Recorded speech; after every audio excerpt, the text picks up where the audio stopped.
You won't be able to win the war against this world if you don't learn to control your own mind and if you don't like my video. Self-discipline is what will truly lead you to success. 99% of people don't want to work hard on themselves, yet they want to live the life of their dreams. In the Marine Corps, they say, everyone wants to go to heaven, but no one wants to die. And that's absolutely true. The key to achieving any dream is self-discipline.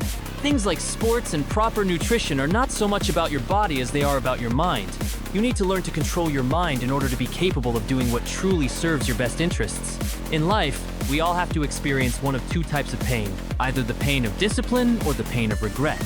And I urge you choose wisely. If we live lazily and without discipline, we will inevitably face problems. If we lead a procrastinated lifestyle, easily giving in to emotions and acting on impulse, we will keep making bad decisions over and over again, decisions we will surely regret. It would be much better for us to start working on self-discipline right now, so that we don't have to carry the weight of regrets later. The most important key to success is the ability to finish what you start and to do it consistently. And to develop the habit of completing what you begin, you need discipline. If you truly want to change and become disciplined, the first thing you need to do is change your environment. For example, if you want to quit eating a certain type of food, it would be wise not to keep it in your house. After all, a new environment will foster change much better than the old one. Many people try to change. They want to start exercising in the morning, meditating, reading every day, doing something, but they don't realize they are trapped in routine. They don't see that they are burying themselves deeper and deeper each day by doing more and more meaningless things. I always tell people, stop scrolling on your phone in the first hour after you wake up. The first moments after waking up, your mind is completely clear. Be grateful for the day ahead. Think about your dreams, your goals, and your opportunities. Don't think about problems, you'll deal with them later in the day.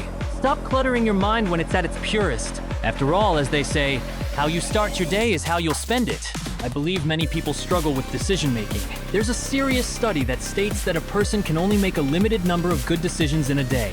Once that limit is reached, mistakes become more likely. This is confirmed in professions like doctors and surgeons. Most of their mistakes happen in the morning or late at night, when their minds are fatigued. And this applies to all of us, whether we're entrepreneurs, students, or parents. We all make a certain number of decisions every day. That's why people like Mark Zuckerberg always wear the same shirts and sweaters. They don't want to waste one of their limited decisions on what to wear. My goal is to systematize my life, to assign all my routine tasks to the first and last hours of my day. I consciously turn these routines into automatic habits so that I no longer have to think about them. These hours are for you for physical exercise, meditation, and affirmations. Because later in the day, when you're working with your team and clients, you need to be as focused and productive as possible. But in your first and last hours of the day, you must spend time alone with yourself. Not getting lost in routine, but automating it. All of this helps to build self-discipline and inner strength. I also carefully monitor what kind of information enters my mind. I don't watch negative news or any kind of junk content. Every day, I read something useful because I want to grow and stay positive. This nourishes my mind and helps me find inspiration within myself. Self-discipline is not punishment. It is self-love. When you say that you love yourself, you imply a certain behavior toward yourself.